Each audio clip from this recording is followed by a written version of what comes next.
माई ममता के हाउ तू सागर छलका दसनहिया के गागर।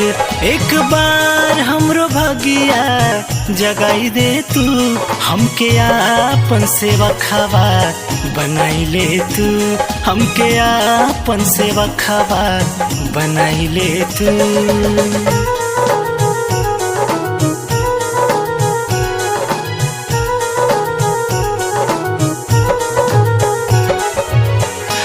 लोक चारों भुवन गुजे जय जयकार हो, माई रोज भगता करेला पुकार हो।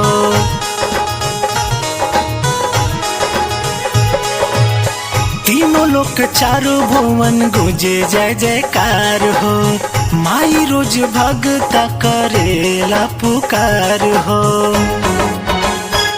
तू कल युग में चल के आई जाई तू, तू कल युग में चल के आई जाई तू, हमके आपन सेवकवा बनाई ले तू।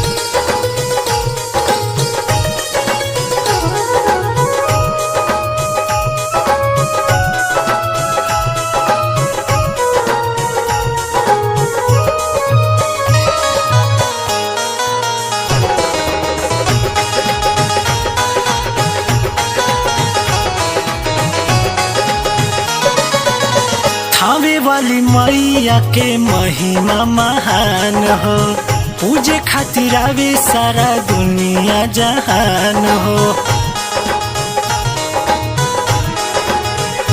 हाँ, थावे वाली मैया के महिमा महान हो, पूजे खातिर आवे सारा दुनिया जहान हो।